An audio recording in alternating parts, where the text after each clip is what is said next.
Transparency ang iisang panawagan pero magkaiba ang dahilan. Habang itinutulak ng House Prosecution ang pagbubukas ng financial records ni VP Sara para patunayan ang umano'y unexplained wealth niya. Naniniwala naman ang isang political analyst na mahalaga rin ito para maging patas ang paglilitis para sa prosekusyon man o sa depensa. Magkaiba man ang legal na pananaw sa issue ng financial documents ni VP Sara. Pareho ang posisyon ng dalawang eksperto na dapat payagan ng impeachment court ang paglalabas ng bank, AMLAC at BIR records ni VP Sara. Sa memo ng BNC, sinabi ng House Prosecution Panel spokesperson na si Attorney Benjamin Tolosa Jr. na mahalaga ang mga dokumentong ito para mapatunayan ang aligasyon ng unexplained wealth. Sang-ayon dito ang political analyst na si Professor Froilan Calilong. For you, what is your opinion about how important that all of this becomes public, yung tax, bank records, AMLAC ni Vice President Sara? Oh, well, unang-una, there's good reason for it. There's strong basis for it, no?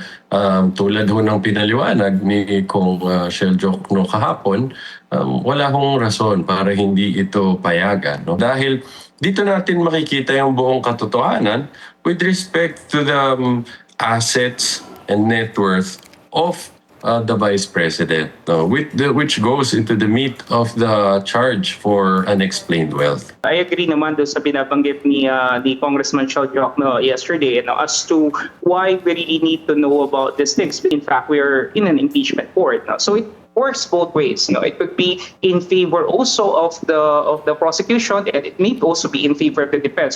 Kaugnay naman sa muling pagbusisi ng NBI sa umano'y irregularidad sa 2019 Southeast Asian Games na hinawakan noon ni Senator Alan Peter Cayetano. Duda si Calilong sa timing nito. Pinuna ni Senator Alan Peter at Pia Cayetano yung pahayag po ni NBI Director Melvin Matibag. Kasi biglang binuhay yung investigasyon sa 2019 SEA Games na ano ba yun? Para sa akin po kasi, number one, we need to look at the timing.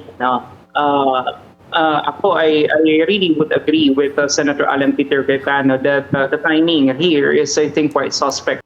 Para naman kay Attorney Tolosa, hindi dapat ito makaapekto sa testimonya ni Matibag sa impeachment trial ni VP Sara. I think this is a matter that could be properly addressed by Director Matibag himself. But in any case, we will still present him as our witness on Monday. Tapos, Tuesday, dahil yan na yung susunod na hearing date for presentation of witness.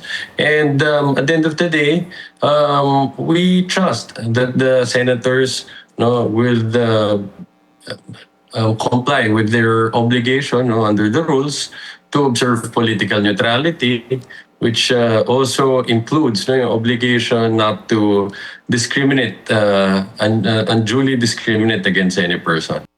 Manatiling nakatutok sa Bilyonaryo News Channel. Sumubaybay sa aming social media accounts at mag-subscribe sa aming YouTube channel para sa mga eksklusibong balita at storya.